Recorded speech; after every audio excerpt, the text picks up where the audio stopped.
thanks for having me. It's going to be a lot of fun. We're going to take an idea that's really huge of connecting people, and then we're going to try to narrow it down for a little bit, go on a journey together, and then open it back up as you think about how you're going to connect people in the future. So I'm going to start with 3 quotes that came out that Eric Schmidt said earlier this week. He said these 3 things. He said, 1, if we connect people with information, they'll change the world. Then he said connectivity, even in the smallest amounts, changes lives.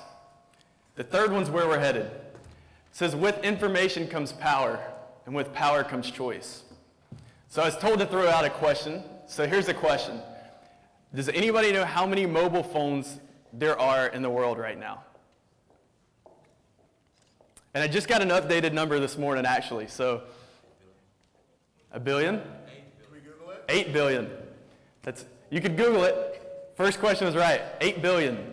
8 billion phones. So here's the deal. Mobile phones aren't the only way to connect, but they're one of the fastest. We have more information right here than you'll ever get anywhere else in the world other than your computer.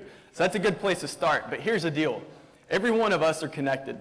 So every one of us has to make a choice what we're going to do. People say today that you are what you share on social media.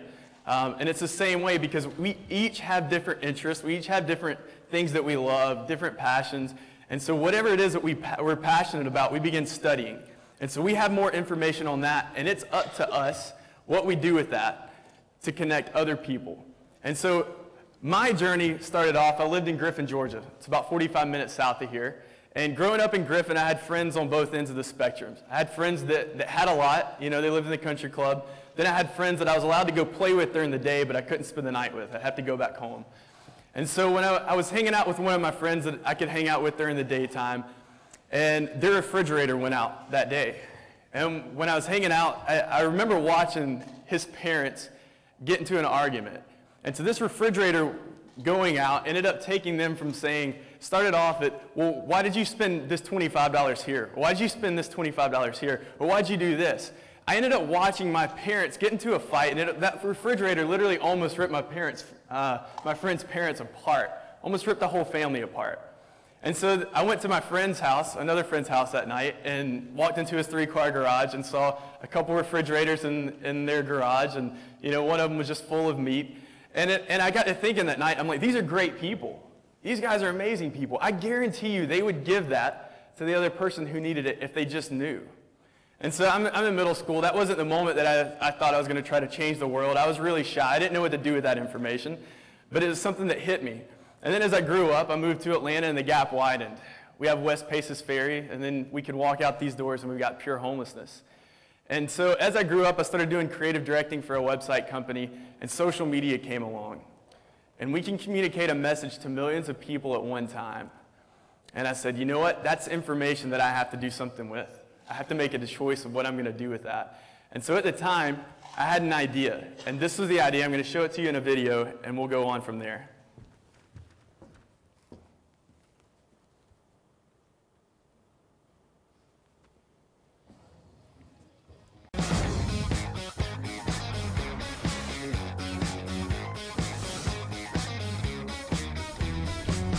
Beremedy really started from a really simple idea.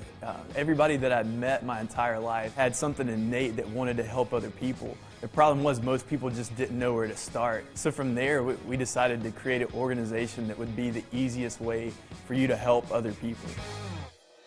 The concept was to go into a local community and network people that would be willing to follow us on Facebook or Twitter with a big picture idea of what would this city look like with 10,000 people getting the message at the same time.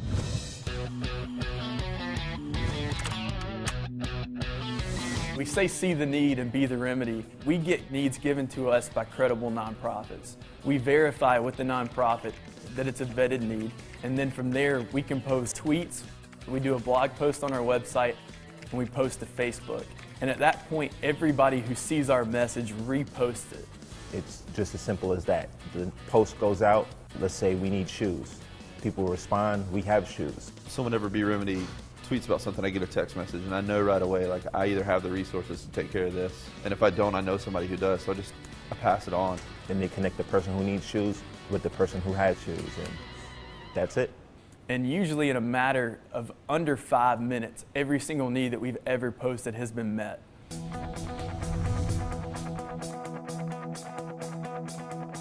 You don't know how much a blessing and help you guys really were, because without you, who knows how long it would have taken. I'd like for you to know that how much I appreciate what you've done, and I thank you from the bottom of my heart. Thank you so much, beremedy. Thank you. Thank you so much. Thanks, Mama Bird. Finding something like beremedy was really encouraging to me, and it lit me up because I knew that's what I've been looking for, and this was a great way that I could help. beremedy makes it really, really simple and encourages you to take ownership. So you see the individual and you see the need, and you see the need being met.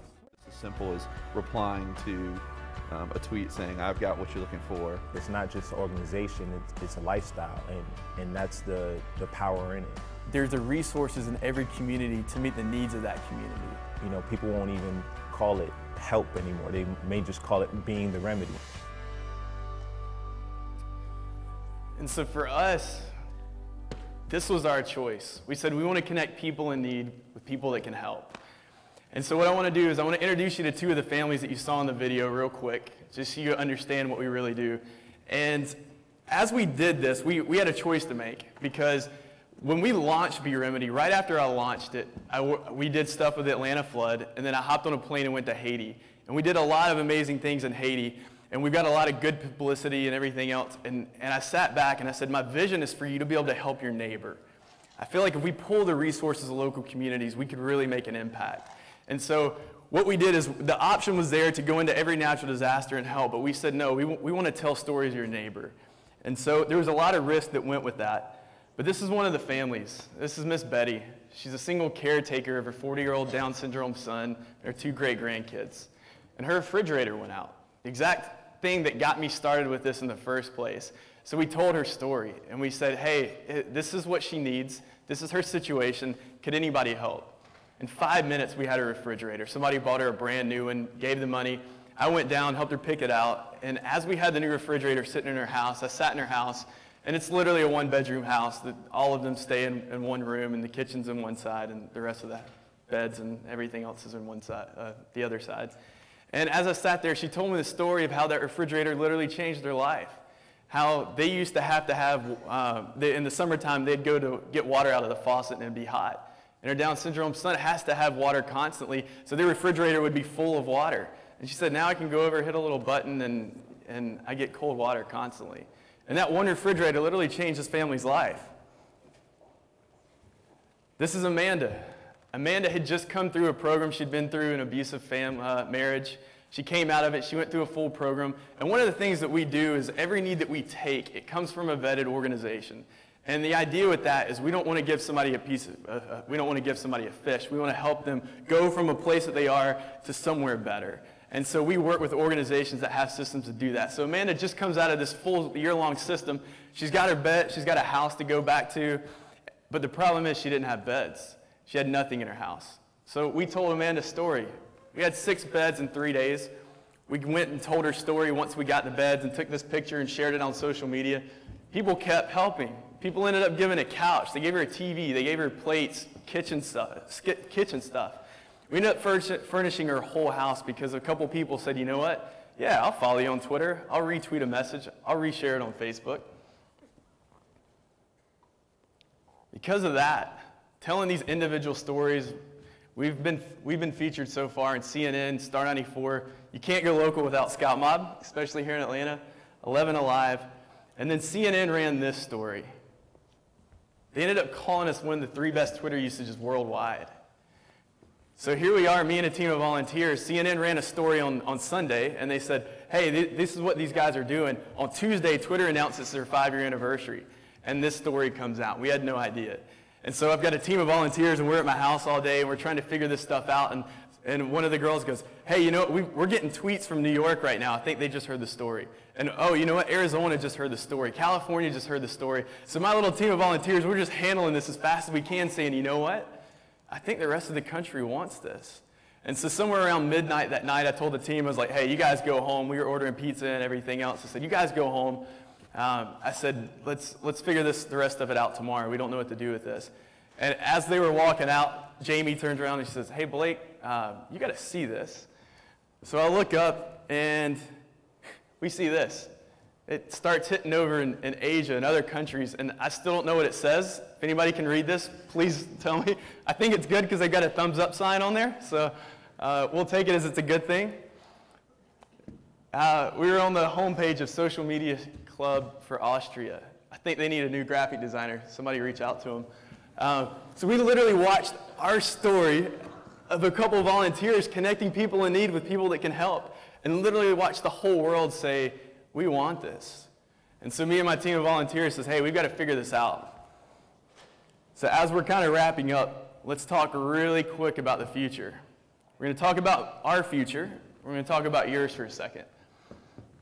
So my dream with beremedy was, I have a belief that we have the resources in every community to meet the needs of that community, if we pull all the resources together. Now, granted, there's places in the world where that doesn't work, but we're starting here in the U.S. We started here in Atlanta, and we're going to take our model here in Atlanta, and we're getting ready to, we've been building a new technology, and so we're going to turn this technology on to automate and take it nationwide. And then we're going to take this plan as far across the world as we can. And so it's a lot of fun. It's great. I'm going to give you guys a quick snapshot of what it's going to look like. Can't give you much, but I'll give you this. So we're going to connect individuals, nonprofits, and corporations. So if you guys have connections with nonprofits or corporations that want to give back, have them contact us. It's going to be a pretty fun journey when we turn this thing on. So after this, I want to leave you with a thought. And this is a quote that, when I heard it, it's said by a guy named Craig Rochelle. And when he said it, it fundamentally shapes the way that I think about the future. It's going to shape our organization. And I hope as you decide that, hey, I've got a decision to make because I have so much information. I've got to figure out what I'm going to connect people to in my life. I hope that you'll take this quote and that it'll help you shape what you're going to connect people to. Here it is. It says, to reach people no one else is reaching, you have to do things no one else is doing. The temptation's there that everything exists. You know, at Georgia Tech, we're a group of people that constantly want to innovate. But to the rest of the world, even you have a choice of, hey, am I going to take something that's okay and make it a little bit better? Or am I going to do something that no one else is doing? Let's create something, because to reach these people that's not being reached right now, we've got to do something no one else is doing. And so I hope that's something that you'll put in the forefront of your mind as you begin going. So I want to say thank you for having me here. And if you guys like what we're doing with beremedy, I'd love for you to reach out to us and like us on Facebook and Twitter and the whole nine. And if you guys want to be involved with what we're going to do, there's a little email sign up, and we'll let you know as we get ready to roll that out. And so as I wrap up, I hope that you'll do three things. I hope that you'll make a decision about what you're going to connect people to, and I hope you begin connecting them. I hope you think about ways to reach people no one else is reaching, and I hope that you'll see the need and be the remedy for somebody. Thank you.